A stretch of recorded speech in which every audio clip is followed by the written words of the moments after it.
Hello, everyone. It's Michael Jaco with Unleashing Intuition Secrets. I have Leo Zagami back with me again. He's got a new book out, Confessions of Illuminati, Volume 12, and it's the history, secret societies, and the politics of the Jesuit New World Order and their Luciferian court. Wow, what a great title! And you always deliver, Leo. How have you been? Very well, and I'm actually blessed with having been able to write this book and being inspired also, because you see, when you are challenging the Jesuits, for those who don't know, it's a Catholic religious order. They might seem like a group of innocent priests, but they are far from it.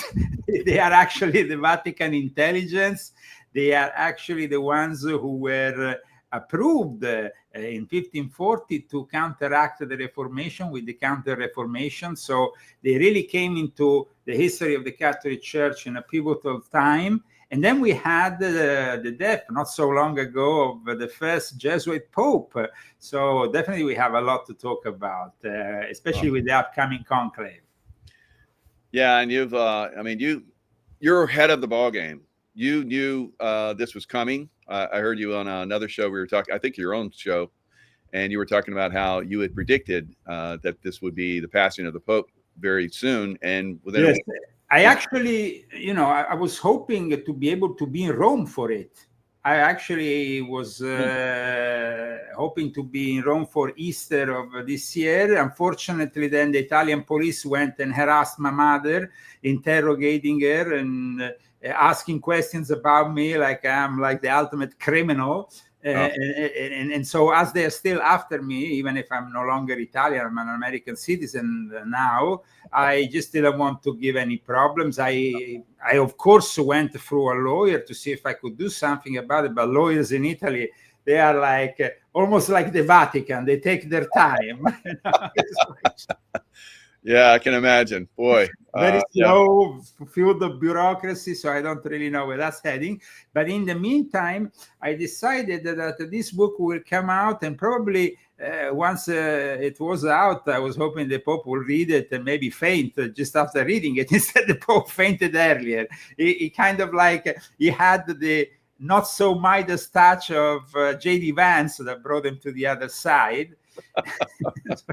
I guess that it was though important to understand for me, especially as somebody who was born in Rome. Actually, I was born in the church where the Pope was brought in February in the Gemelli Hospital. So I was born and brought up in the Vatican, in the shadow of the Vatican. My mother told me the other day, you more than anybody else can really lecture on these things, because I don't think that even the most expert Vatican analyst from the mainstream media in America can have the same experience as you have.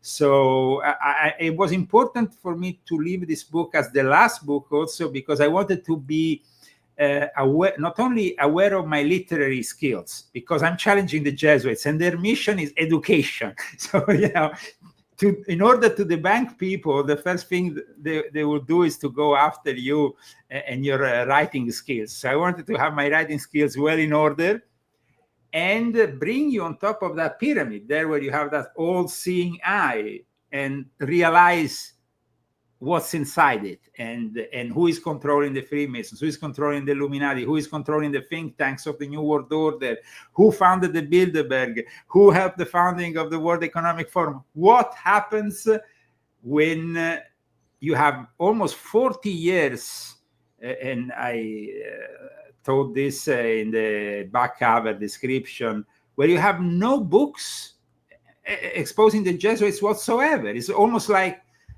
nobody wants to discuss this topic. They're all afraid. The last book, let's say, of some relevance was former Jesuit Malachi Martin, who wrote the book of the Jesuits, but that was 1986, 1985, I think. So a long time ago. Then we had Eric John Phelps in the year 2000 with Vatican Assassins. But I mean, since then, it's almost like everybody talks about the puppeteers, but in reality, the puppeteers have their own puppet masters, their own controllers. So the Jesuits were established in a moment in which the Vatican was losing ground with the first Protestant, movement was growing up, Martin Luther, a lot of criticism. Things were not really going well. The Church of England, and in fact, the first enemy really was the Church of England and Queen Elizabeth. They wanted to murder Queen Elizabeth, and Queen Elizabeth, though, was very skilled, and that's where the first British intelligence, the nucleus of the 007, the famous code used by John Dee, was actually established as to counteract the Jesuits.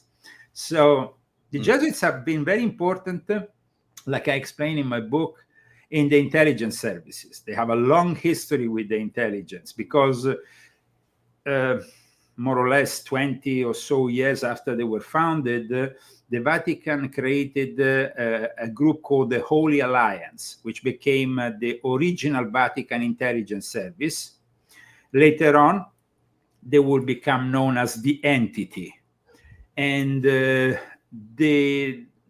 nobody really knows about the connection with the Jesuits and intelligence services, but I had written already extensively, if you remember, about it in volume 3 of my Confessions, but this time I go one step forward and I explain their psychology and also why the Jesuits have been chosen to be the Vatican intelligence, the Vatican military intelligence, if we want to be a little bit, you're practical with these things. I know you're a professional, you have professional experience in this field. Do you know, for example, that 50% of the CIA agents are recruited in Jesuit universities or in Catholic setups? I never heard that. I said that's very interesting, though. Most, for example, of the CIA agents today are recruited either among Catholics or Mormons. Mormons, yeah. There were a lot of Mormons. I noticed that. I didn't notice the Catholics. They're very, very quiet about that. They're very quiet, but they actually recruit from, and then they have, of course, their secret societies that they establish themselves in their own universities. And in fact, in this book, for the first time, I talk about Donald J. Trump and his own experience with Jesuitism when he rejected for 2 times the offers at Fordham University. I think it's a very important thing to say because, I always hear the usual, internet trolls. Oh, Trump is a Jesuit. He was at Fordham for 2 years. Okay, guys, but I was a Jesuit too then because I studied with the Jesuits also when I was in high school. Yeah. Wow. So well, you have 6 chapters in this book too. So that's like they have this little thing about numerology that they have and everything. How much power does the Vatican and also 12 regarding numerology as the end of the Confession series?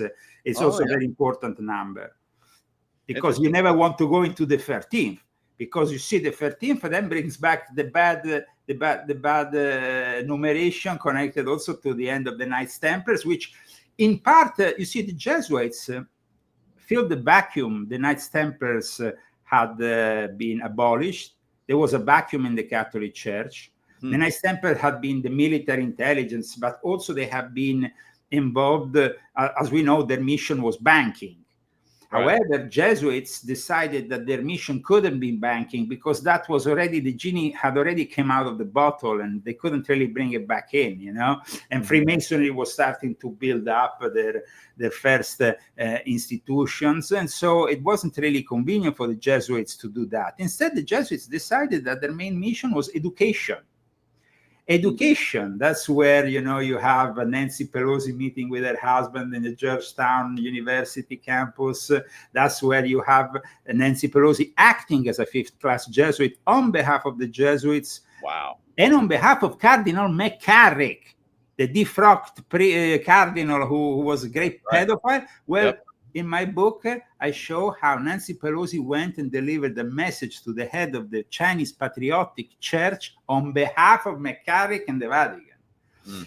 People don't know that McCarrick was actually not only a pedophile, but he was he was regarded as very much a figure of great importance because he had helped this Vatican-China deal come together in 2018 that was renewed since then. People would say, but what is the Vatican-China deal? Well, you see, the Vatican never really recognized initially the Chinese Communist Party or China, as because they recognized from 1951 what is now Taiwan. So they couldn't really recognize two Chinas. And also there was another problem. In the early 1950s, when Mao Zedong ended his campaign of terror, alias the Civil War, and conquering China and putting it in the hands of the Chinese Communist Party, he immediately went and persecuted Christians of all denominations. And in particular, he also went after the clergy, the Catholic clergy. However, there were some Jesuits that managed to, let's say, stay in China. And then there was also the birth of the Chinese Patriotic Church, the Catholic Patriotic Church. The Mao Zedong couldn't really eliminate the Catholic belief, which was entrenched in so many in China for hundreds of years. You see, the Jesuits were also missionaries. And one of their first mission was to go to China. But not, and that's where they ended up working with the various representatives of the Chinese Empire for hundreds of years. They brought them astronomy, mathematics. Let's not forget that the first astronomical center of relevance was built by the Jesuits in Rome, in the Collegium Romanum. And their knowledge was brought to China, but then the Chinese in exchange, they gave us something. So Michael, what do you think they gave us in exchange? There is one thing that the Chinese are known for, and that is the art of war of Sun Tzu.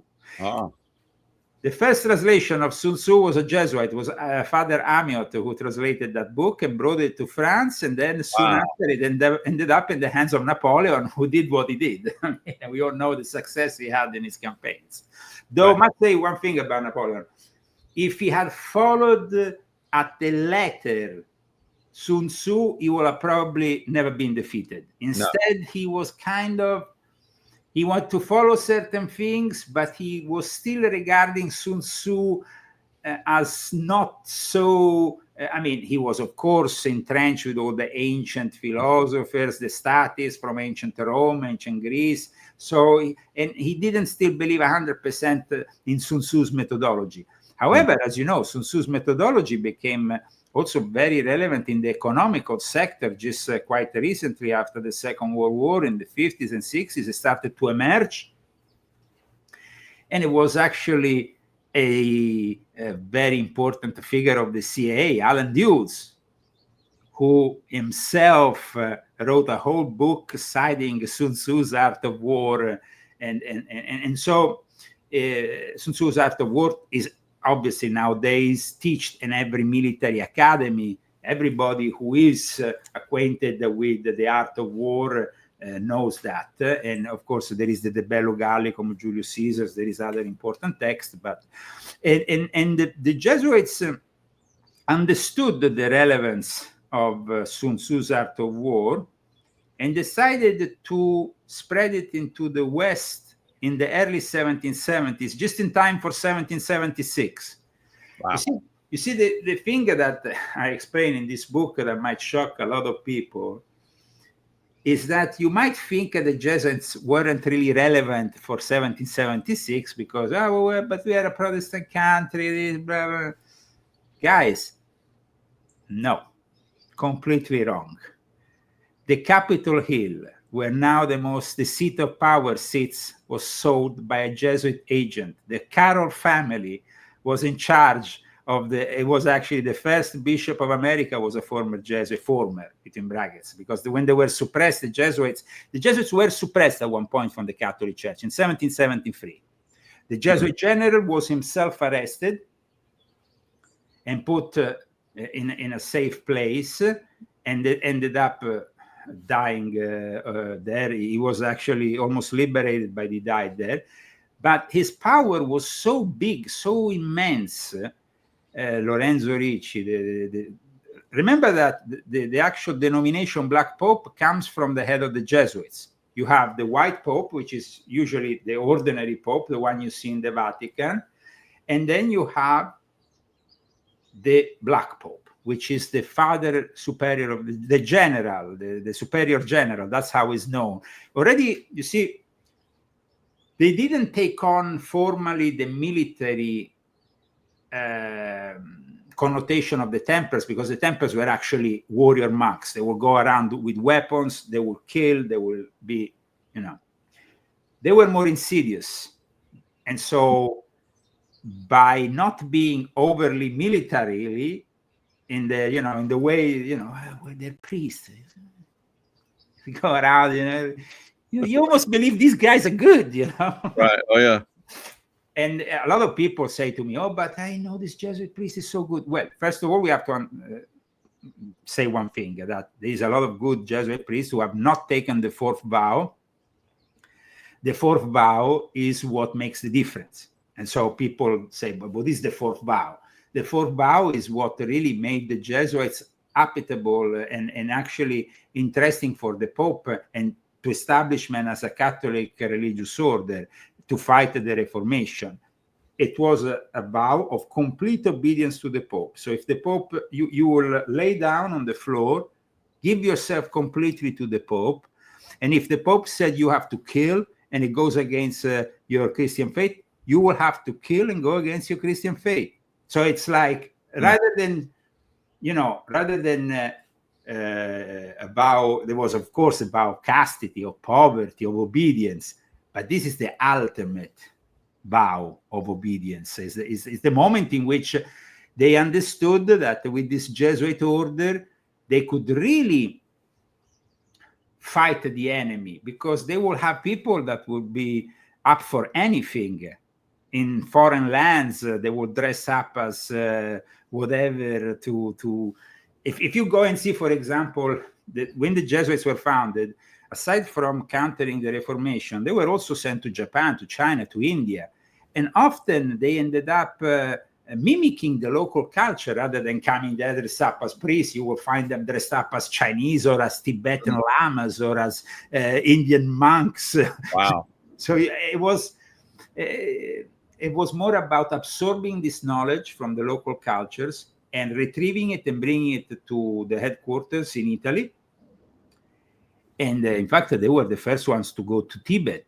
Ippolito Desideri went there and became himself a lama, a monk, amongst monks. So he could really immerse himself completely in the experience. They saw that, the Jesuits were not stupid. They saw that the local cultures was very, when we went to Tibet, or they went to India, they went to China, they saw that the religions there were so ancient, the traditions were so ancient, that they couldn't really challenge them with Christianity. They didn't think they could challenge them. Only in very rare cases they managed to convert people, because they wanted to convert people that would be useful to their cause, not anybody. When they arrived in Japan with Francis Xavier, they thought for a moment that they could actually convert Japan, even forcefully, maybe with the help of because let's remember, they became also supported by the Portuguese, Spanish empires. So they went along with them in their missions. In fact, do you remember that film with Robert De Niro, The Mission? That old film from the 1980s. Then you have also Martin Scorsese, this other film, The Silence, that came out not so long. I think it was like 9 years ago. Right. These films are propaganda movies that depict, of course, a positive aspect of the Jesuits. But the Jesuits were people who, for example, when they arrived in Japan, their aim was to go and talk with the emperor. They never really managed to talk with the emperor when they arrived there. And the shoguns were the military general that was in charge of all the armed forces, understood the danger of the Jesuits, because there was an English Protestant who arrived in the meantime and warned them, said, hey guys, the Jesuits are bad news. They're going to subvert the whole country, kick them out, do something about it. And it took 3 shoguns to kick out of the country the Jesuits, but they were eventually kicked out of Japan. So they didn't have the same kind of efficiency in Japan that in China. In China, they gave up immediately on converting anything. Actually, they wanted to convert the Vatican to Confucius. They went to the Pope and said, you should convert to Confucius. They're insane. They wanted to mix Christianity with Confucius. It took 6 popes to tell them that it couldn't be done. Wow. But today, for example, Xi Jinping is, and what we are seeing with the tariffs and the globalization, my book has a whole chapter about the birth of globalization, thanks to the Jesuits and Shanghai as the leading port. If it wasn't for the Jesuits, Shanghai would not be Shanghai. Shanghai is the place where you have the most fierce cyber intelligence unit of the Chinese intelligence. And it's actually next to the Jesuit headquarters. So people maybe need, because after the initial, let's say, impediments, confusion between Mao Zedong and the Jesuits, then they came back together. And eventually, this patriotic church that Mao Zedong had founded together with the Chinese patriots, who were communists but wanted to still be Catholics, they nominated their own bishops. So they created a whole thing called the Chinese Patriotic Church, which is in itself an anomaly. Because imagine, Mao Zedong wasn't any Jesus Christ. He wasn't related to any Christian situation. He was a communist. He was an atheist. But because they didn't want to dismantle the whole Catholic thing, they built their own Catholic church, the communists. And it wasn't until though the Pope Francis came in, who is a Jesuit. Right. That So he was supposedly the first Jesuit Pope. Is that correct? Yes, Do you think absolutely the first? Okay. Because I tell you why he was the first Jesuit Pope. He was the first Jesuit Pope because of the 4th vow. It would be a contradiction to have complete obedience to the Pope if you are yourself the Pope. So the Jesuits always refused to have anything to do with the papacy. However, like I explain in my book, when the Second Vatican Council came into fruition and the church was transformed in the early 60s, there was this big synod, all the bishops met together and the church was reformed on more liberal, progressive lines. And the Jesuits, together with the Freemasons, started to embrace this form of Marxist ideology mixed with the Christianity, Catholicism. And John Paul II got really upset about it. He wanted to commission the Jesuits in the early 80s. And strangely enough, Padre Arupe, who was the Jesuit general, the Black Pope of the time, he suddenly fell sick. He arrived in Rome, and the Pope tried to put one of his own men to preside over the Jesuit order, because he knew of the danger of the Jesuits. The Jesuits have done many damages, many problems were created by the Jesuits in Poland. So he knew exactly what they were about. But he didn't manage. And in the end, there was the election of a new Jesuit general, Hans Kovenbach, after the death of Pedro Arupe. And this Kovenbach stayed for many, many years. And he actually, Jorge Mario Bergoglio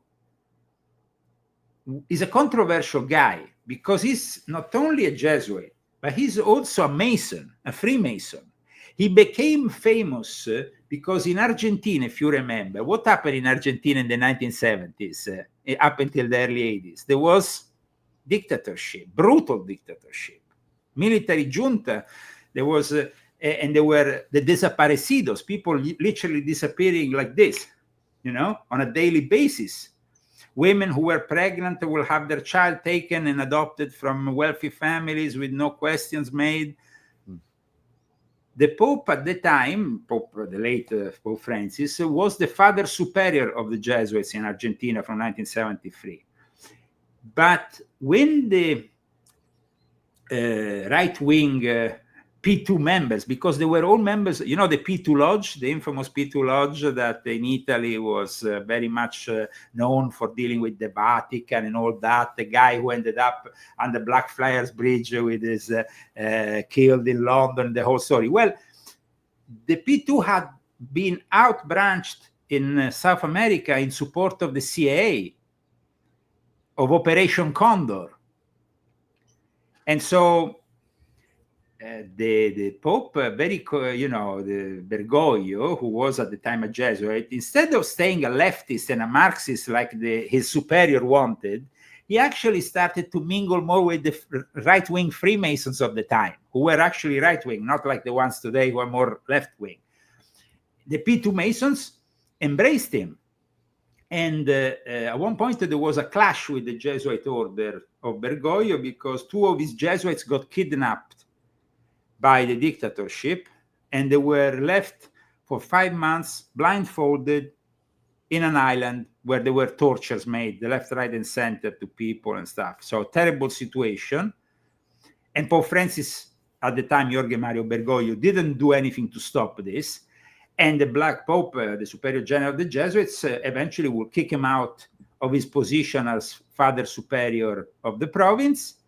And he, from 1978 to the 90s, he found himself simply working with Freemasonry. It was the Freemasons who made him a bishop, first bishop outside Buenos Aires and auxiliary bishop. So he made a career thanks to the Freemasons. Eventually, he will go back under the wing of the Jesuits when Ratzinger, who, like his predecessor, wanted to commission the Jesuits, because Ratzinger was he was a former Nazi. He was more conservative, He hated these Jesuit communists. He said, we need to take them under our, control them. And as soon as Hans Kovenbach announced his resignation, he said, we put one of our own. Let's put Bergoglio, because Bergoglio is not working with the Jesuits anymore. He's a Freemason. He's one of us. Mm. And Bergoglio instead refused. Like I explained, Bergoglio refused. And by refusing, Hans Kovenbach and then the successor to him, Adolf Nicholas, they said, wow, this is one of ours. He respected our vows more than the ultimate vow of the Pope. The ultimate vow, when they say the fourth vow of the Jesuits is the one of complete submission to the Pope, in reality is complete submission to their own Pope, the Black Pope, before the White Pope. You understand? Wow. So he was, at that point, in good terms with both Freemasonry and the Jesuits. He was working with the St. Gallen Mafia, which used to meet secretly in Switzerland since the second half of the 90s. These liberal progressive Jesuits and priests, cardinals, they were putting together with the Freemasons a plan to subvert the church. And eventually, Cardinal Maria Martini, who was the mentor of Pope Francis, went to Ratzinger in the summer of 2012, a few months before dying, and he said, you have to resign. And that's what forced Ratzinger to resign, and Bergoglio arrived into the papacy. In reality, Bergoglio was already receiving 25 votes in 2005 during the conclave. You see, the conclave now, I know we talked about this before the start of the show, for non-Catholics, they always kind of portray it like, the Holy Spirit comes from I don't know where and bestows a new pope. It's not like that. It's a much more terrestrial endeavor. First of all, these cardinals, electors, who have to be less than 80 years of age, get close in Santa Marta, which is usually a hotel. They have food there, everything, but then they have the rooms where, of course, they conduct the special rooms where the conclave is conducted. It's all sealed. Mm. The NSA has managed to, in 2013, when Bergoglio was elected, the NSA actually, this was reported by Eric Frattini, managed to intercept and try to see, they were curious to see who would be elected Pope. There is a lot of interest from all the major powers on who's going to become the head of this little state because of what it represents for billions of Catholics worldwide. The election of the cardinal electors is done on a piece of paper. The piece of paper is, of course, is a secret it's a secret ballot, so it's casted. At that point, if the Pope is not elected because they haven't reached the majority of votes, they burned all the votes, and that's where you see the smoke coming out of the Vatican. It's either black, or if the result is positive, is eventually white. They put a chemical thing that makes it white. So that's when the Pope is elected, but this time it's going to be a very short election, and it's actually them just eating at Santa Marta with all the nuns cooking some great Italian food, because these cardinals, first of all, are not about the Holy Spirit or Jesus or the Holy Mary. They are, first of all, about their stomachs. And you can check that out just by watching a cardinal. He has a stomach always, the cardinals are about food, and they love Roman food. They go crazy. The other day, I saw a discussion between two cardinals at the conclave who were discussing how beautiful it was the artichokes alla Romana, which is a specialty in Rome, or otherwise they like other kinds of food that is made in Rome. Rome has very specific kind of food. Some of it actually you can find on my Zagami family cookbook. Oh, it's a great cookbook, yeah. And what happened is that because you see they are closed and sealed in, they can't go out. They are sequestered, basically. That's how it works. You can't go out until you nominate the Pope. You can't talk with the outside world until you nominate the Pope. You can't have any mobile phones. You can't have computers. You can't have anything. Everything is bulletproof. Nowadays, actually, the Vatican is implementing the extra security by scrambling all the airwaves, jamming everything, so you will not be able to transmit anything from inside the conclave. However, the Pope, because he was a Jesuit, he started to receive 1.6, 1.7 billion a year by China from the moment of his election in 2013. That means that China has a big say in this conclave this time. I mean, after the Second World War, of course, and the Vatican II, which was considered an outpost of Freemasonry, so it was very much controlled by the Brits and by the United States and all that. But let's say that now China has more of a say, because they have managed to create this incredible and unlikely alliance with, and thanks to people like Nancy Pelosi. I explain in my book the role of the fifth-class Jesuits. Pelosi is a Jesuit, for example. Fifth-class Jesuit means that you don't take the 4 vows, but you are responding directly to the Jesuit general. And in those, people like Nancy Pelosi do some very particular services to the order. And in exchange, they have great power, as you can see from what the career of Nancy Pelosi represented in the United States. Nancy Pelosi delivered a message to the head of the Chinese Patriotic Church when McCarrick couldn't go to China. Imagine how, so there is all that. However, in my book, I explain how these Jesuit agents work. For people have always talked about the Bilderberg Club. You have heard, of course, about the Bilderberg Club being behind the foundation of Europe.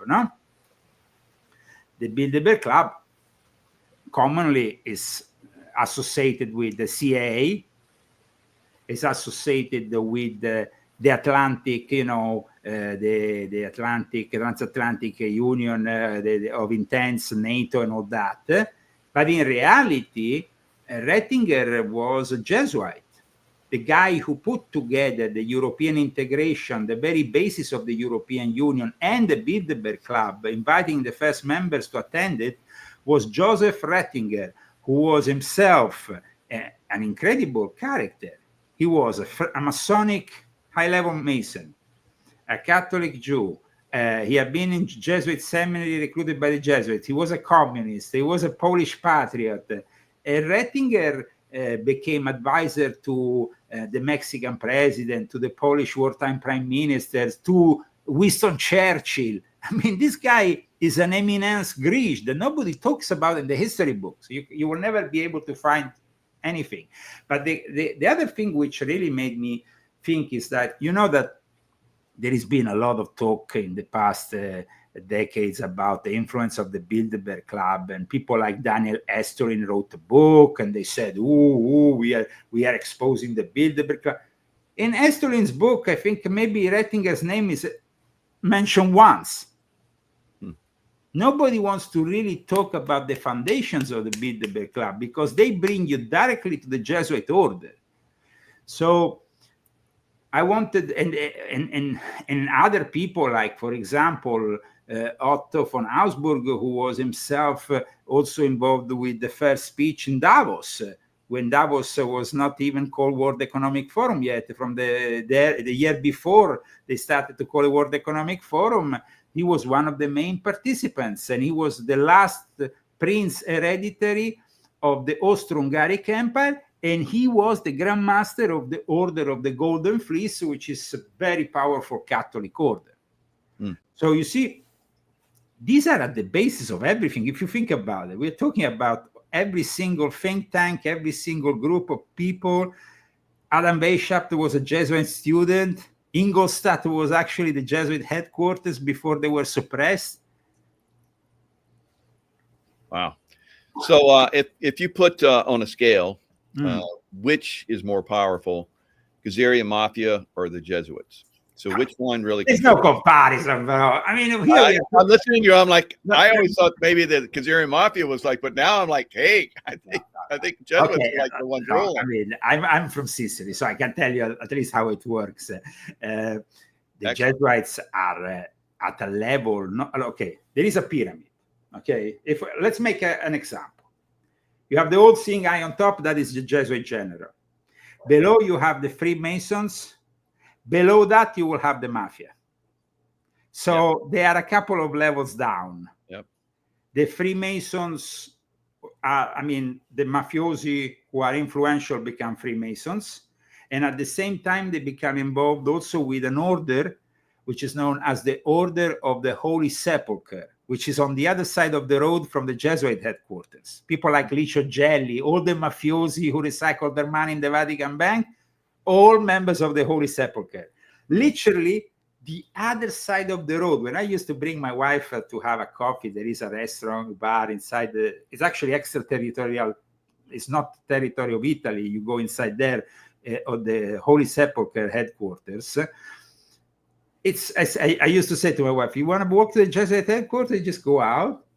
I brought even Alex Jones there in the middle of the night. He was like, he was a little bit scared. I must say, I never saw Alex scared, but that night I brought him to this VIP party in the. I used to know people inside there, so I said, Alex, don't worry, just film. We talk. Don't worry, nobody's gonna touch us. He was like, okay. No, but Alex is a great guy, but he went inside the Bohemian Grove and all that. But there you were in the heart of the beast. There you were in some scary hellhole. He knew that you could be just thrown in somewhere underground and never to be found again. So that is incredible insight. So the Jesuits are the most powerful. They're the ones that are controlling us. So listen, Vatican is the one controlling the world. Like, is that the case? Absolutely. But I can tell you a story that I include in the introduction of the book, which actually is, if you go on the Kindle, you can actually see the first few pages. So you can actually read the introduction of my book. I'm telling for the people who might be interested and are watching us. The book is out now on Amazon, volume 12 of my Number one as usual. Number one, yes, in the religious, it's not an easy sector to be in because I'm talking about in the religious field. In any case, in the introduction, I tell a story of when in 2008, I was back in Italy. I just arrived back in Italy. And it was 2008, I think early 2009, the spring of 2009. The Academy of the Illuminati of Giuliano Di Bernardo had invited me to participate to the promotion of the film Angel and Demons, and with an interview, releasing an interview and with a photo shoot. Actually, the photos of my first book, volume 1, the one where you see me with the red thing in front of Castel Sant'Angelo, and it's Well, that was actually done as a photo shoot for Angel and Demons for the thing. So and then I used them for the covers of my book. Courtesy of one of the best photographers in the world, who is also a friend of mine, called Gerard Bruno, who used to work with Andy Warhol and stuff. Very good guy. And we were around Rome doing the interview, and then we were doing photo shoots, and we were with other members of the Illuminati. And at one point said, Leo, let's go to the Jesuit headquarters, because we have an appointment with the Jesuit general to present him our promotional plan for the Angels and Demons, which I thought was really odd, tell you the truth. No, a film by Ron Howard, a book by Dan Brown, and we are in front of the Jesuit general. I thought that was really odd. However, the way, and this I say this in the introduction of the book, the way they were behaved, they were all high-level Freemasons here. We're talking about people, very high-level Freemasons and members of the Academy of the Illuminati. When they went inside the Jesuit headquarters, they were like little children in front of the teacher.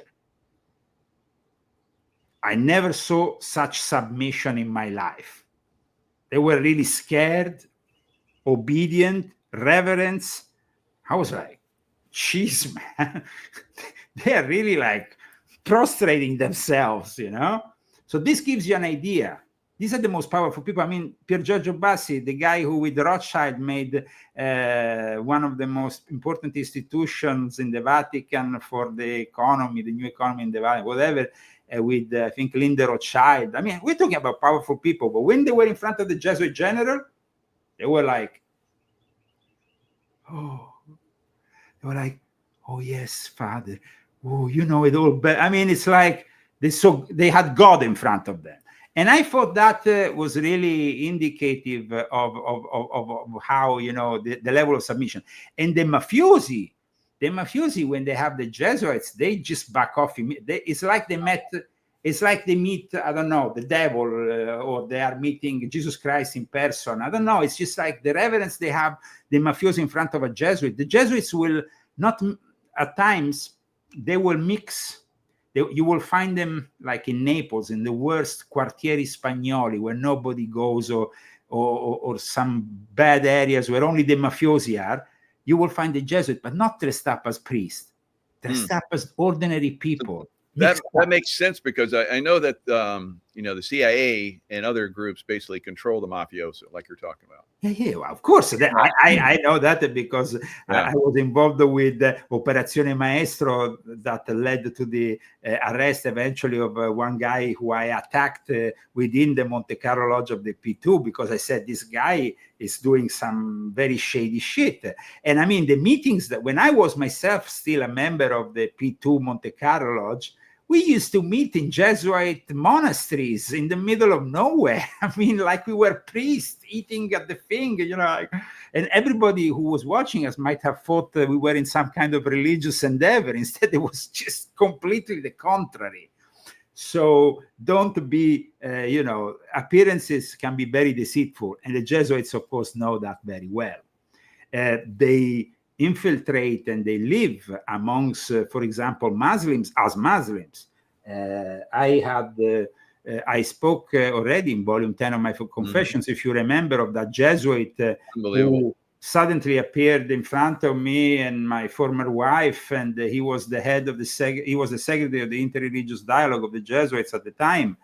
And he used to live in Turkey, and he used to pray at the mosque every Friday.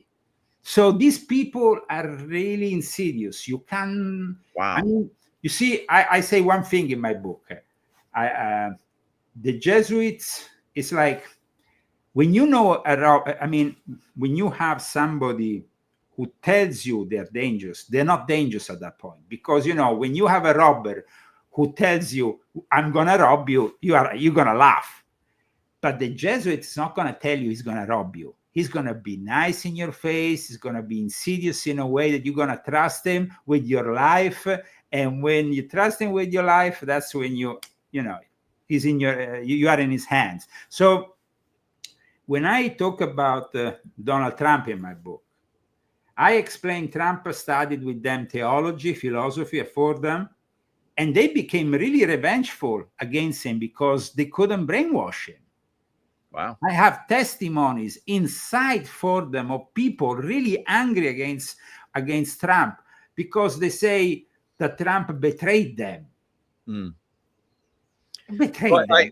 I've been reading some. I got your Kindle Yes. book, so I was reading some of it, and I want to share real quick because you're talking Scottish, and of course Trump is Scottish. I'm actually Yes, and I'm from Scottish also, the Lyon yeah. family. So you have an ancestor you talk about. One of Yeah. your ancestors, Sir John Lyon, seems to Yeah. have moved to Scotland because he was a member of the Knights Templar, maybe a sergeant by rank, who had fled from England to England. No, it says from England, escaped King Edward II. Yeah, because you see, at one point, England was actually aligning with the Vatican and was persecuting the Templars, so they ended up under Robert the Bruce, who was protecting them in Scotland.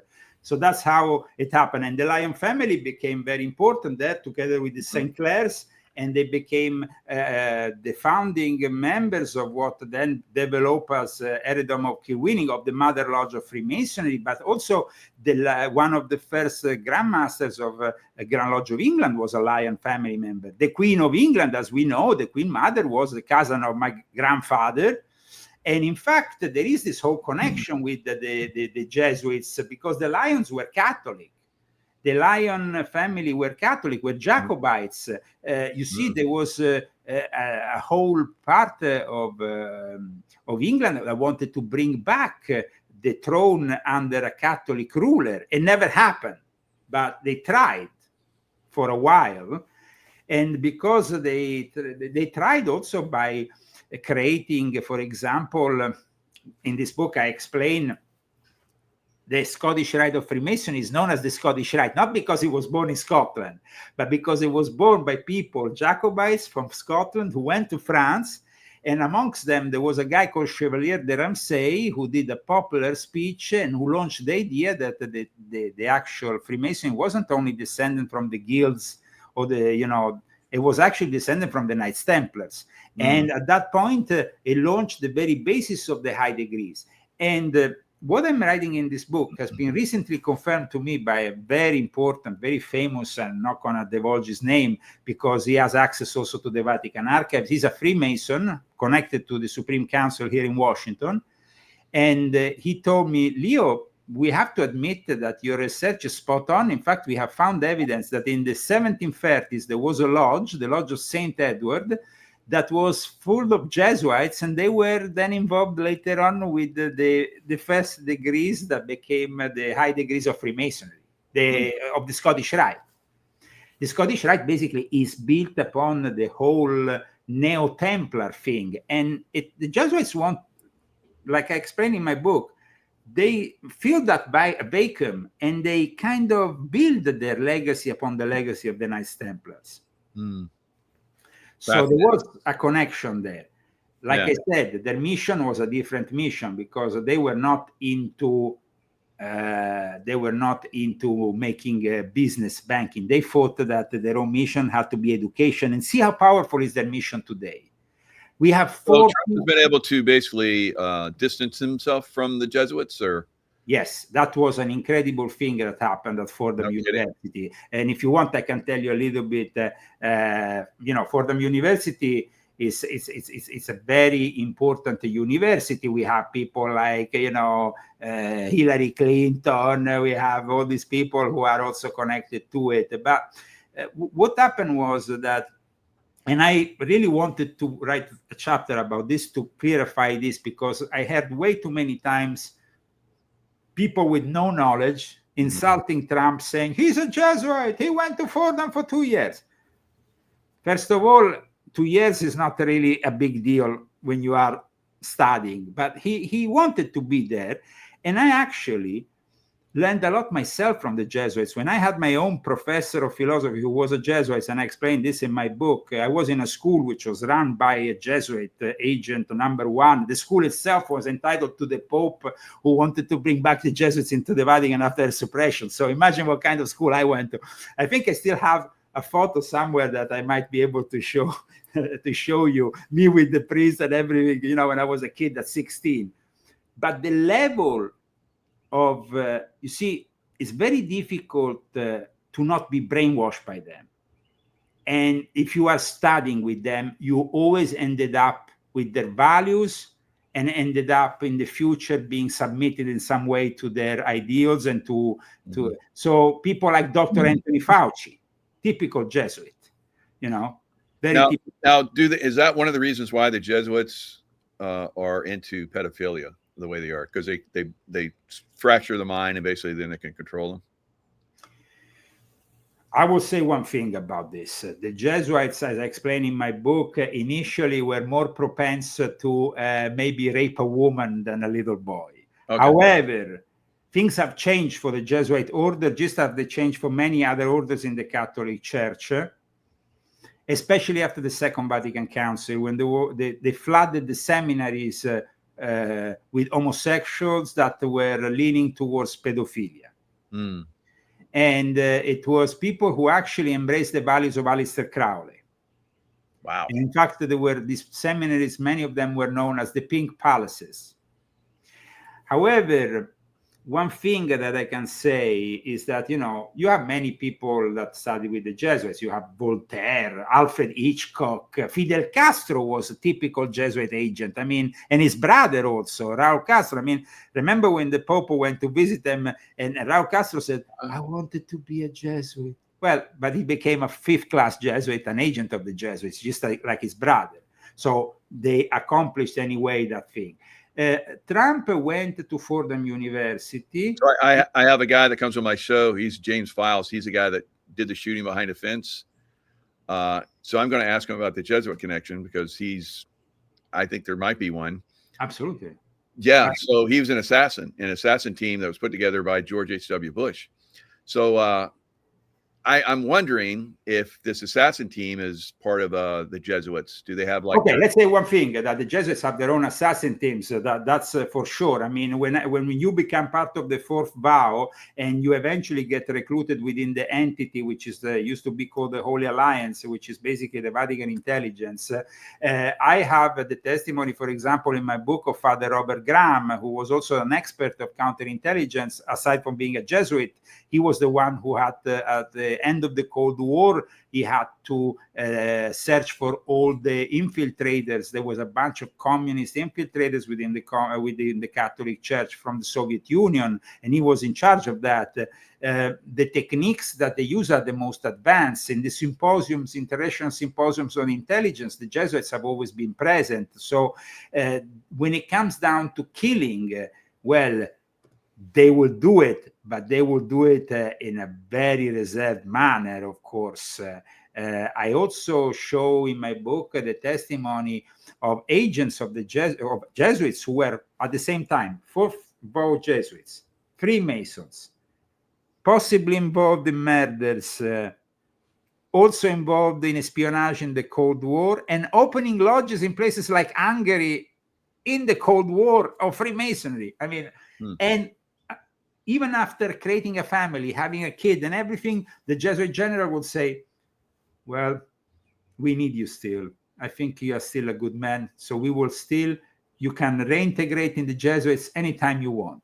So that was the mentality, even if they went and established a family during their mission, because some of these people were given missions that lasted years in foreign countries.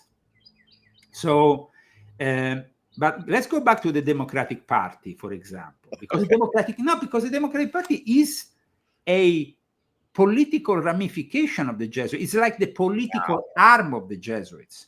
Holy moly! I make an example. Senator Tim Kaine. He's a complete Jesuit. He was educated by the Jesuits. He's a complete Jesuit fifth-class agent, just like I told you, Nancy Pelosi. I will tell you one thing about Trump. Trump didn't respect what they claim were the basic tenets of the Jesuit education. And in fact, there is a Reverend Stapleton Smith, which I bring her testimony in my book, which criticizes, says that Jesuit education plays a part in forming a political views. So it's not just a religious order. it's forming, and the immigration policies. I have a whole chapter in my book about how the Jesuits are behind the immigration policies and all the work that is done against Donald J. Trump by the judges. I mean, you see, I tell you one, just so you know, Joe Biden was a Jesuit agent. And like many Jesuit agents, he was awarded a Masonic membership the day before he left the White House. Did you know that? Holy moly. You know, all this time I'm thinking these guys are like deep state, not really knowing what the deep state. I'm thinking it's Kazarian Mafia, but it's the Jesuit. Absolutely. I can show you. I don't know if I can, maybe I can show you a pic. It's huge. I can find you a pic here. If I can find it, I will show it, but I don't know if I have it here. But if I find it, I will definitely like to show you this pic, because this is a pic that gives you the idea. This was basically the day before he left the White House, being sworn in and welcomed into the order. Wow. Look at that. So, and it's Prince Hall Freemasonry. That's the specificity here. Now, for those who don't know, Prince Hall is the masonry for Black people usually, but they also welcome white people.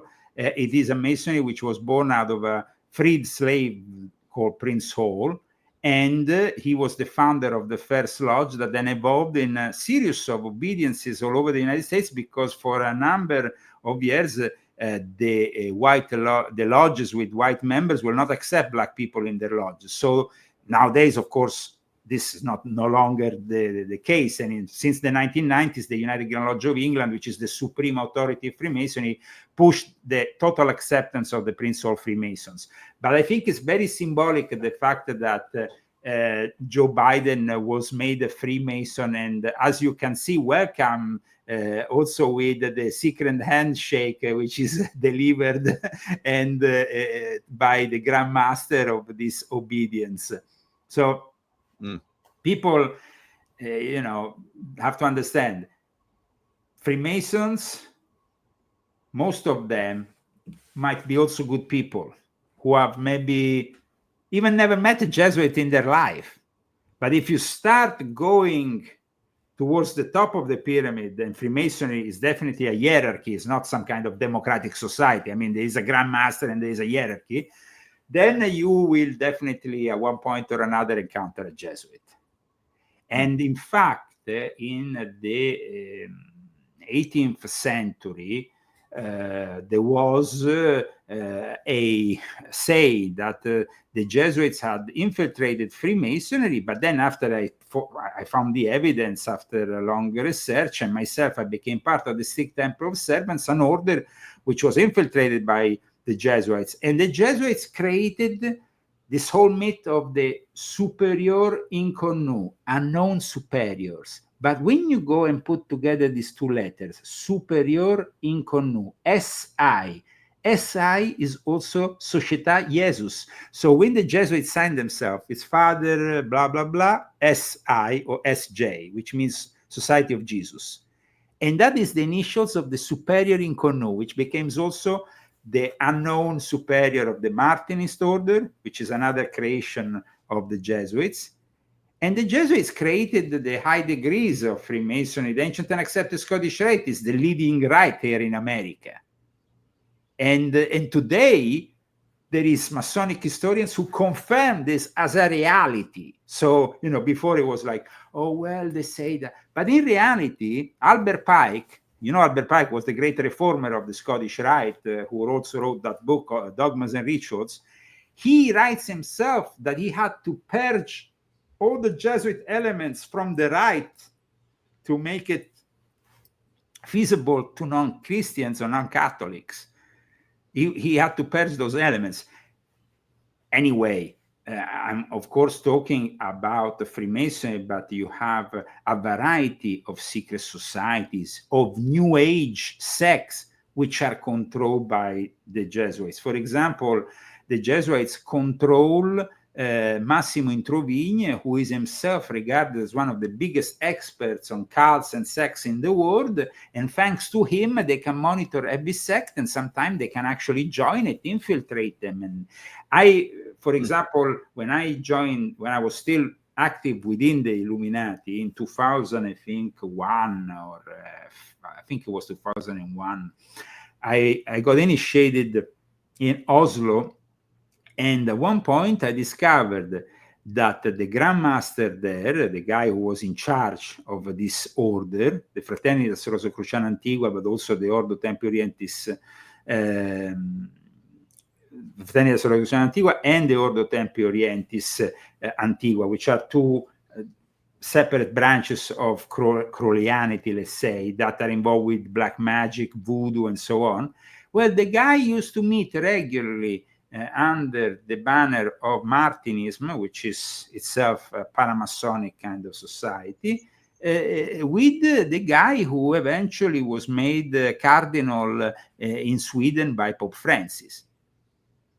So, I mean, the actual secrecy that Freemasonry or these other secret societies offer is ideal also for the Jesuits, so they can have all these things done in maximum discretion, without any other interference. So I think that today I gave you a lot to think about, but definitely regarding the papal conclave, I want to give my final statement, because I think that, starting on the 7th of May, so I think it's going to end up probably in 1 week, we're going to have a new pope. 1 week or maximum 8 days. So I would like to make a statement about this new pope. Okay, good. Now, I always said that one of the candidates that might be more prone to become pope is Cardinal Turkson, because he's a member of the World Economic Forum. He's a dear friend of Klaus Schwab, even if Schwab now has given up because of scandal, whatever his position, he's still the guy who founded the whole Davos posse. And they definitely want a black pope. But at the same time, because of the Chinese Catholic Patriotic Association, there is now the possibility that the Chinese Communist Party decides for this Filipino-Chinese Cardinal Tagle. In any way, either is Cardinal Tagle, either is Cardinal Turkson.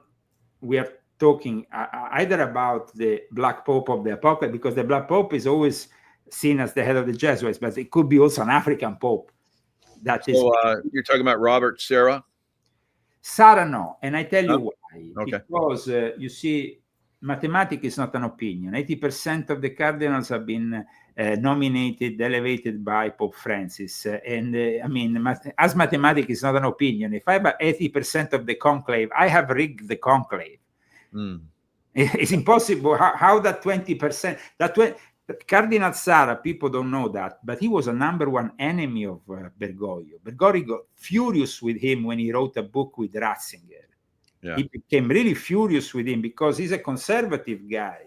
Right. And there is a lot of conservative still priests and cardinals even, but they're not as many as they used to be, because Pope Francis, up until last December, up until 2 months before he was brought to the hospital, he was still elevating cardinals, so he could have the certainty with 80% that he will be able to decide the next pope. So the next pope has already been decided in the headquarters of the Jesuits. And it's either, at the moment, it seems that the Jesuits like very much Cardinal Tagle, because Tagle studied with the Jesuits. He's very respectful of the Jesuits. And even if he's not formally a Jesuit, he is actually somebody who, because the Jesuits are very clever with this, they make also people from other Catholic orders work for them, so they can infiltrate and keep their whole control over everything. And they want an Asian Pope, because that Asian Pope is going to work with the Catholic, the Chinese Catholic Patriotic Association, founded in 1957, which we said became very important for the Vatican, especially since it was Cardinal Tagle who actually in 2000, because every 2 years since 2018 they renew this deal. The secret deal, we are not actually even, we don't even know what's written on it because the Vatican doesn't release what's written on it. But Cardinal Tagle said that this was a great thing. How can it be a great thing to not only accept the bishops nominated by the Communist Party, but the Communist Party in China is persecuting the Christians, is substituting the cross, is taking away the crosses and substituting the image of Jesus Christ with Xi Jinping in the churches. How can that be positive? So this is either the dragon of the apocalypse taking over the Vatican, and that would be really a bad thing. Imagine the Chinese party taking over the Vatican. Or otherwise, they will have Turkson or some other black pope. There's various cardinals, African cardinals that could do the job who are woke enough. And then at that point, he would say, well, my friends, welcome everybody, and Africa can invade Europe, and that's it. Because at that point, there will be a pope there who is black, and so there will be no stopping the massive immigration that has already collapsed the European system in the last few years, especially in particular Italy, where I come from. Yeah, I see in chapter 3, you talk about that, where the Jesuits are behind the criminal immigration policies of the left. Yes.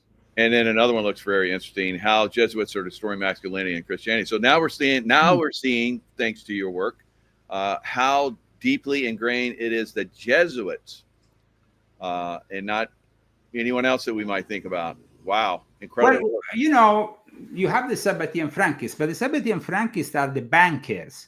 Yeah. The bankers are not into spirituality. Here we are talking about much more insidious. I mean, the Sabbatean Frankists are not obsessed with educating you, with forming the elites. When we see that the elites of the European Union, as well as America and the Democratic Party and any other country in the world, are all shaped by Jesuit universities, well, then maybe you should ask yourself, what's that all about? Because it means that, and plus, you know, in this book, I make also one of the revelations, final revelations. You know who paid for the burial of Pope Francis in the Basilica of Santa Maria Maggiore outside of the walls of the Vatican, which is quite unusual? You know who paid for that?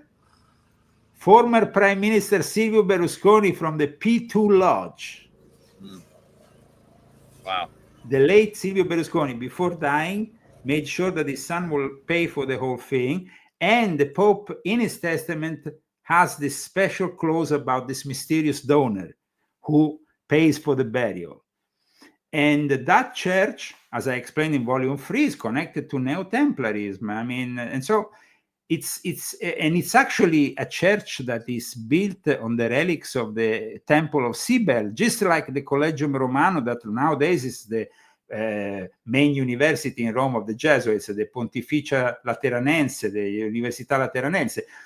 The original one was actually built on top of the main temple of Isis. They worship Isis secretly. They are worshippers of paganism, but in reality, everything is camouflaged, you know, in a way that it is made acceptable. So I think that it's great that you're showing the various, let's say, the titles of the various chapters, because there is definitely a lot of stuff here, especially when it comes to destroying masculinity and Christianity. We have seen, for example, a lot of people in the last few years abandoning Catholicism and embracing Orthodoxy here in America because of that, because the church is so woke and so LGBT friendly that at times it becomes, the Jesuits have created a transgender friendly space in the University of San Francisco. The Jesuits have also created an organization called Outreach for all the transgender, for the LGBTQ community, and so on. And so this, and then of course I explain the birth of the eco-Jesuits. I mean, today we talk about climate change all the time. You know, the left talks about climate change. Well, who inspired them? And it was actually the Jesuits from the end of the 60s who started with this project that then eventually would become known as Eco-Jesuits. You actually have a website called Eco-Jesuits. You can find it.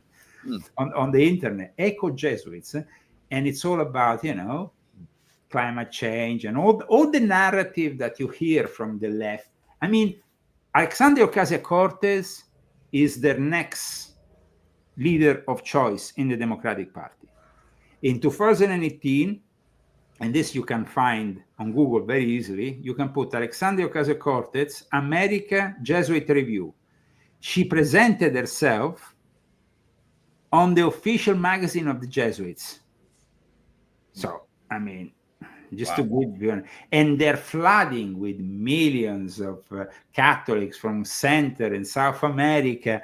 It's the Jesuits NGOs that are flooding the country with these illegal immigrants. It's often them who protect them. On the, as soon as they cross the border, and often they end up in child trafficking, as we know, because the Jesuits are complacent. You asked me earlier, the Jesuits, of course, they have a lot of pedophilia. I mean, and unfortunately, because they are involved in the educational system, they are very close to the youngsters all the time, in the elementary schools, in the high school. And they have been accused in recent years. There's been several scandals about the Jesuits taking advantage of their position. And that is really, I guess, one of the worst things you can do as an educator, to take advantage of the children in a sexual way. I mean, it's disgusting. It's truly disgusting.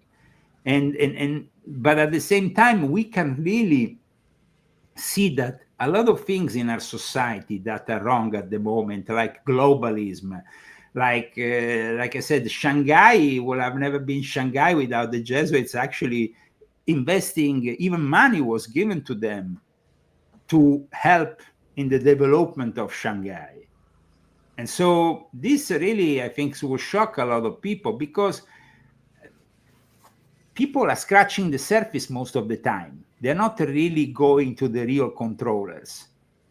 And it was important for me to end up this whole series about the confessions of the Illuminati with who really is in charge of this whole thing and who is in charge of the Illuminati. I mean, and I think that the fact that I also end up with talking about cyber Satan, which is, as you know, a subject that I have discussed in various, starting from volume 6.66, then volume 7, then volume 9. But the Jesuits themselves have been very much deeply involved with people like Pierre Teilhard de Chardin, who created this concept of noosphere, which he's actually regarded as being the father of the internet.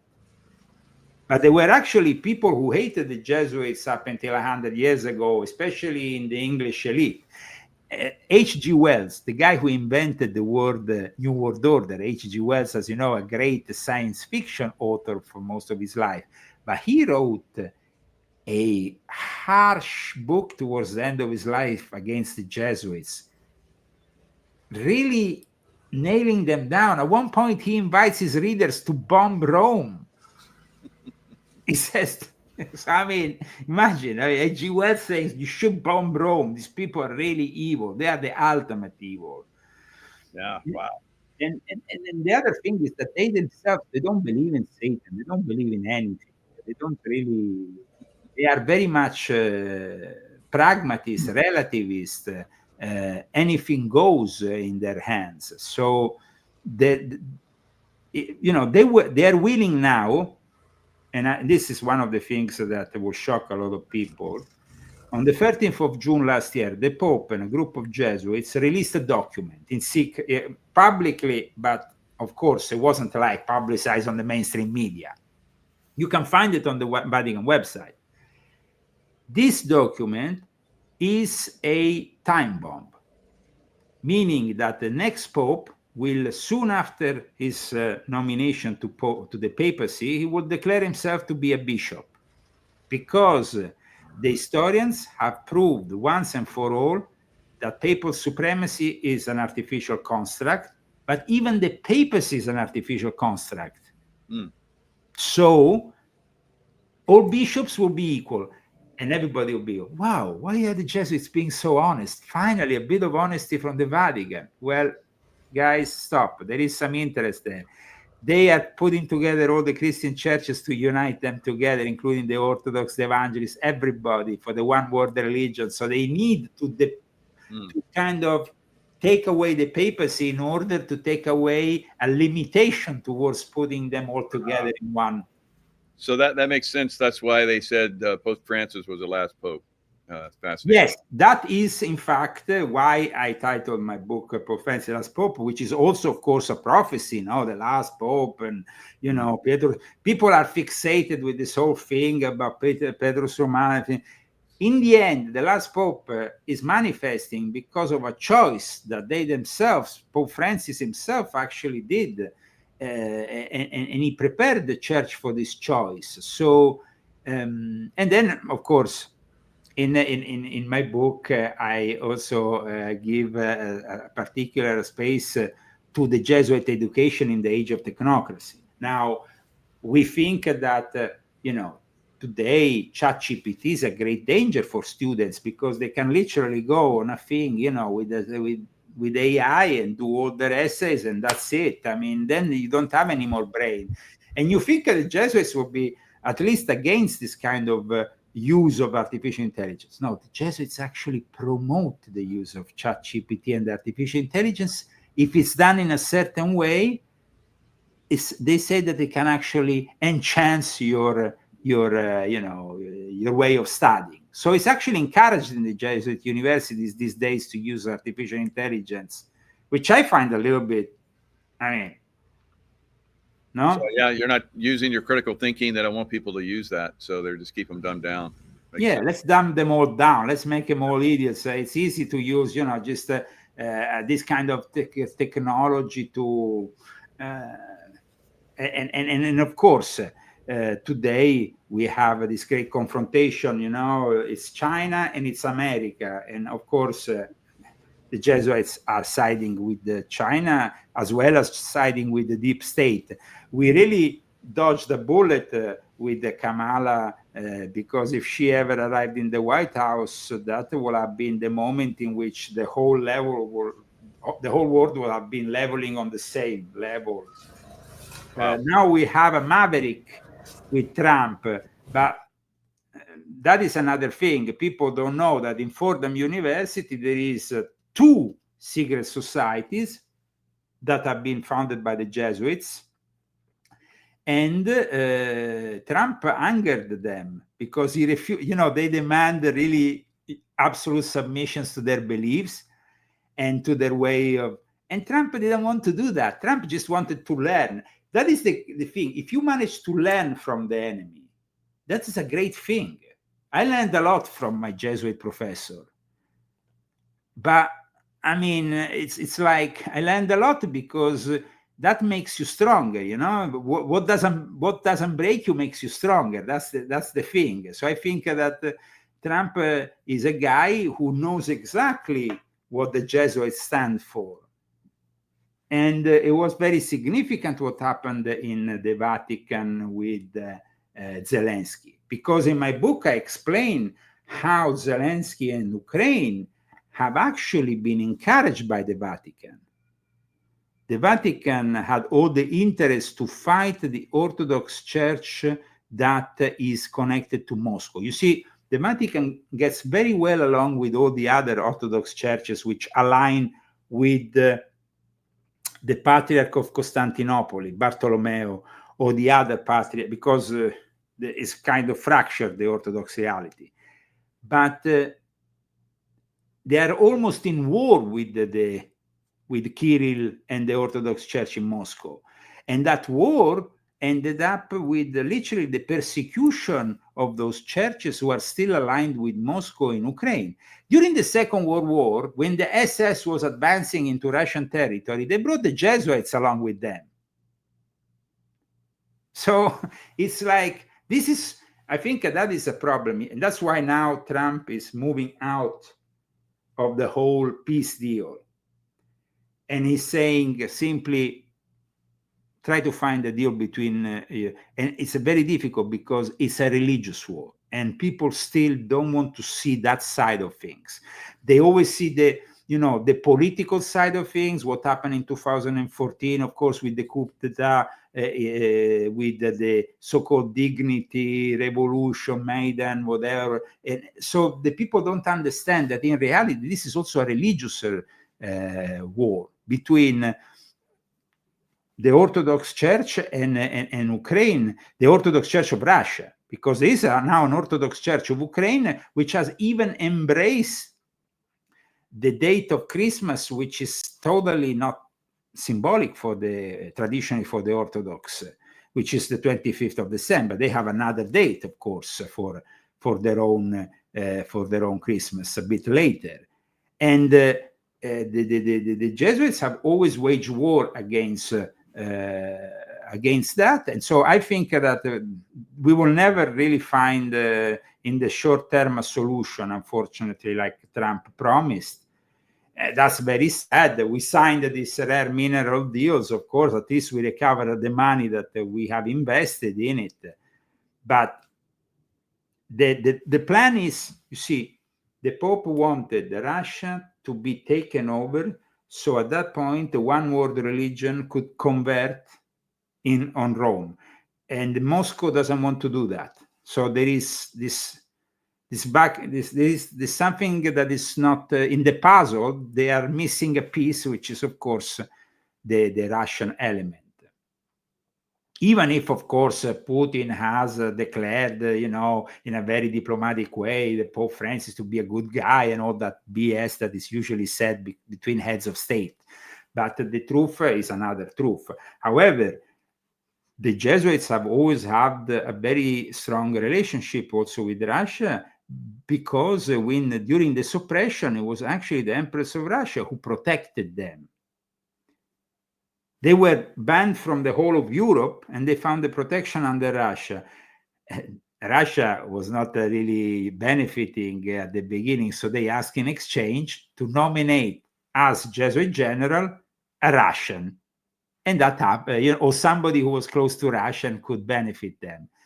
But soon after the Jesuits got back into the Vatican, after 1815, the first thing the Russians did was to kick out the Jesuits, because they were a threat at that point. They were not any longer. They saw that they will always be a threat. And of course, today we are at a level that the infiltration of Christianity in every denomination, there is not, people say, but are you Catholic? Are you this? Are you that? Guys, institutionalized religion is in the hands of the Jesuits, even the Orthodox ones. Today you can see in America a lot of youngsters going towards the Orthodox Church because they represent virility, they represent values that are traditional. But in the end, those churches are always controlled by Freemasons, who usually are in bed with the Jesuits or are controlled by the Jesuits. So there is no difference. You might have, of course, a different identity. You might, as a Catholic, say, okay, I want to embrace the Latin Mass because the Latin Mass is pre-Vatican II. The Latin Mass brings me closer to... But in reality, the whole thing of the Latin Mass, it's all salad dressing. It's not like you are... The essence is that institutionalized religion, organized religion, unfortunately, is in the hands of the Jesuits, just as every single knighthood, through which they control also the intelligence services of various countries. The Knights of Malta, for example, the Knights of Malta, as you know, the Sovereign Military Order of Malta has always had very many heads of the CIA, people in power being part of this illustrious knighthood, and everybody, But today, they had to submit completely to Pope Francis. Pope Francis in 2022 took over the order, and he changed the constitution, and he said, basically, he put them under Jesuit control. And they are actually considered even a sovereign entity that is external to the Vatican. So there is no, if today you will have to tell me who is opposing this reality. Well, I can tell you that Trump is trying, but I mean, Trump is trying is not easy, especially when you are fighting a war of tariffs with China, which is basically a Jesuit stronghold. And so I think that I hope that we don't get, I really hope we don't get a Chinese Filipino Pope, because that's going to be really bad news. But having said that, even if another one comes, it's going to be a woke Pope with woke values, and he's always going to be a Trump critic, because unfortunately that's how it is. And so J.D. Vance, who converted to Catholicism in 2019, so he's rather a new convert, I think he's very naive.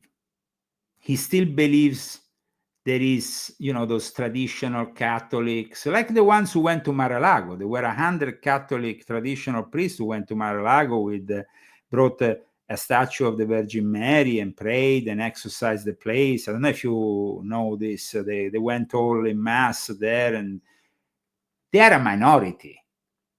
Bishop Strickland from Texas. You remember Bishop Strickland? What happened to him? He went and criticized this group of drag queens that were mocking Jesus and calling themselves the Sisters of Perpetual Indulgence.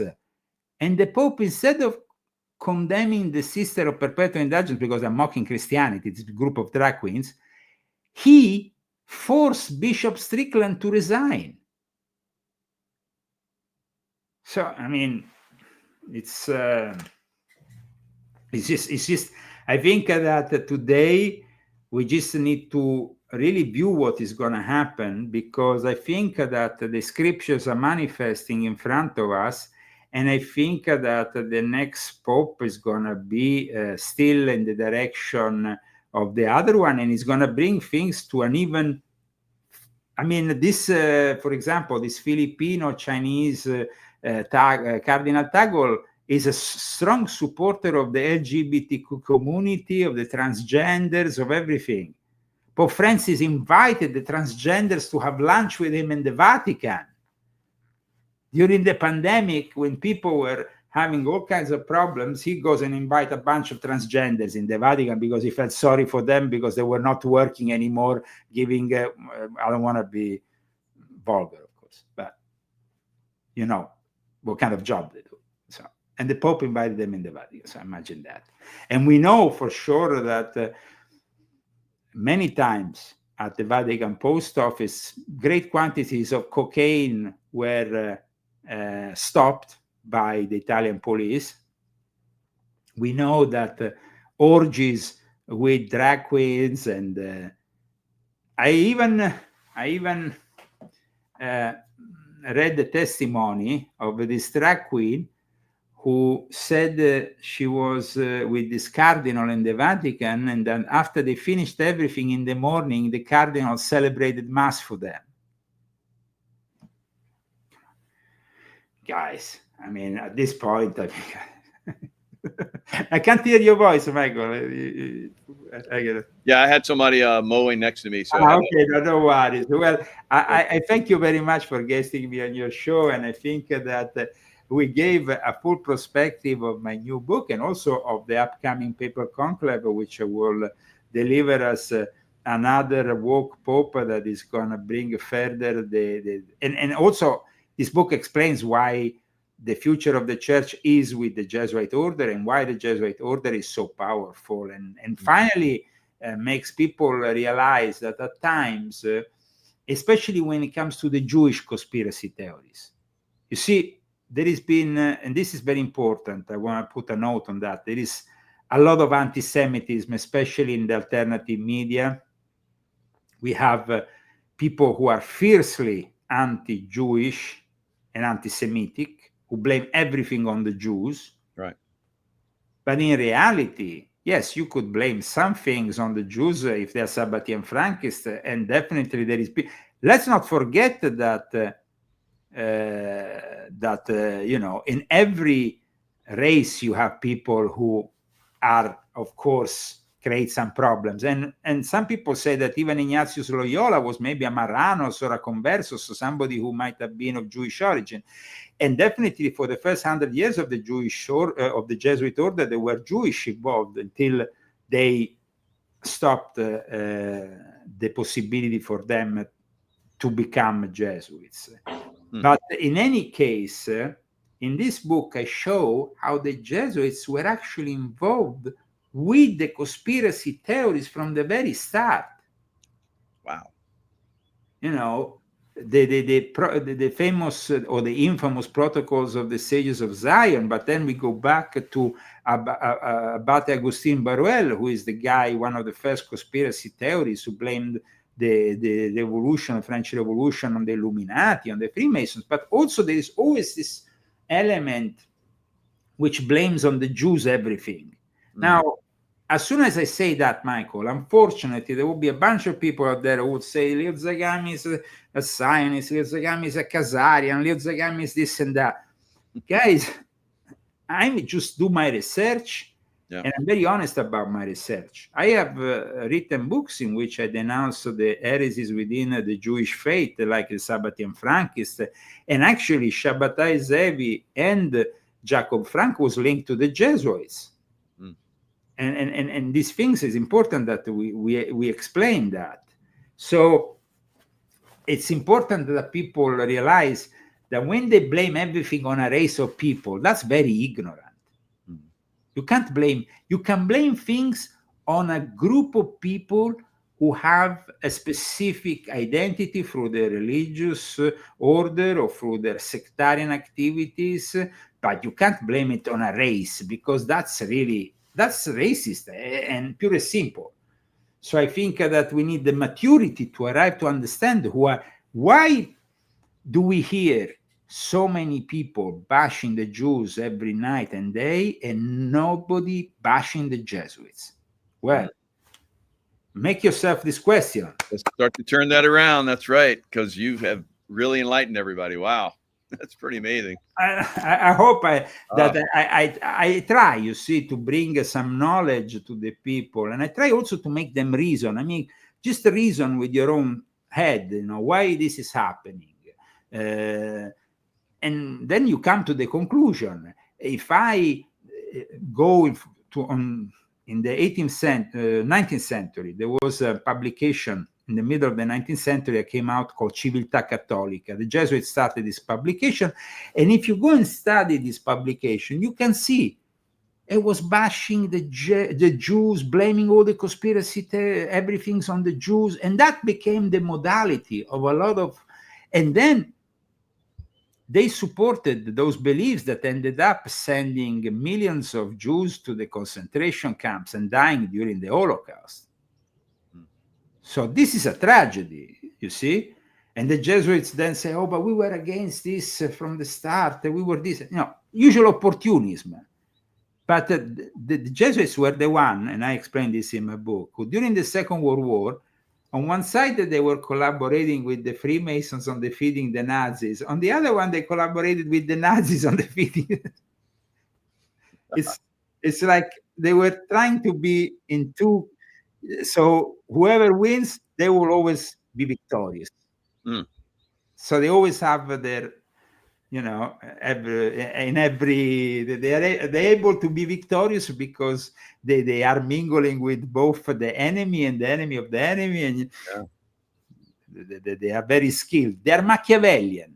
They're Machiavellian. The Machiavelli, of course, the prince is something that teaches a lot. And then some people said, oh, the Jesuits are not Machiavellian, they're spiritual. No, the Jesuits are very much strategists. And thank you so much for having me on and for giving me this possibility, Michael, with your great audience today. And I hope that once you read this book, you might, you know, maybe come up with some questions or some things. Oh, absolutely. I have a ton of questions already, because you've basically just turned everything that I was like believing on its head. And now I'm like focused on who the real problem is. So yeah, and we see Trump is trying to defeat them. He's going after the educational system of the United States. He's going after the immigration system that the Jesuits are funding and pushing. the Catholic Church got over $100 million every year that Biden was in office to distribute those illegal immigrants all over the United States. So yeah, Trump is definitely. I think you really summarized it very well. Now I'm starting to see all the bigger picture. Thank you, God. Wow. Yeah. No, I thank you for summarizing it so well, Michael, because you really went in all the key points of the book, and you actually went in the key points of our reality today. Every time we put on the news, one of the things that I explain also in my book is how the Jesuits collaborate and work. Tim Russert, you remember Tim Russert of Meet the Press? Oh yeah, Tim Russert. Yeah, they killed him because he tried to. No. Let me finish. Okay, go ahead. When he died in 2008, he was praised as an honorary Jesuit by the American magazine. Wow. Russert had a lifelong regard for the Society of Jesus. So, as many as other, George Nori never had me on his show because he studied with the Jesuits, and he told my publisher that our common friend, who published my first books, Brad Olsen, he couldn't have me on his show. He didn't want to interview me because I was bashing the Jesuits and the Catholic Church. How's that? Wow. So, I mean, I don't know what they said that, what you know of Tim Russert, but I think that maybe I changed a little bit your view today, because if you are, after a journalist die, he's nominated an honorary Jesuit. Wow. Huh. Yeah, I thought he was, they took him out because he, went after Bush and exposed him in an interview as being. Yeah, well, one thing you might be right. You see, the Jesuits, the moment in which you are not useful, they might, side with the person and take you out. But then after you die, they will praise you as a saint and make an honorary Jesuit. That is typical in the mentality of the Jesuits. Yeah, I've noticed that. That's true. So, they were useful until you're not, and then they just eliminate you. Wow, what a great crew to be with. Well, then after though they praise you, then after you're dead, you're useful for the cause, so they praise you, and you might be able to end up, on the good books at least, publicly. But in the meantime, you're dead. Yeah. Well, thank you so much, Leo. Confessions of Illuminati, Volume 12. You don't want to miss that. I've already been flipping through it. Wow, there's so many answers to a lot of our questions in this book, guys. So, my regards to you and Tracy. And I hope that this interview in some way has brought some light and some vision of clarity. We need clarity in our lives. There is so much confusion. So I'm glad that you summarized it also at the end very well. So I think you already got the hint on what this book is all about. No kidding. Well, thank you. Thank you so much, Leo. And let's keep our eyes on the papal conclave, because in the end, when they say Habemus Papam, and then you will have this new pope coming out there. Well, trust me, guys, it's not going to be of a white skin. And I don't want to be racist. The thing is that they're going to put somebody that they need to use instrumentally for things that has some things that have nothing to do with religion, and let alone being the representative of Jesus Christ on earth. I think this is really the moment in which you should really hope that Jesus comes back on earth, and because the Society of Jesus is the most antithetical to his name. Yeah, they call themselves the Society of Jesus because they are anti-Jesus. That's what they are. Incredible. Take care, Michael. All the best. All right, you too, Leo. Thanks so much.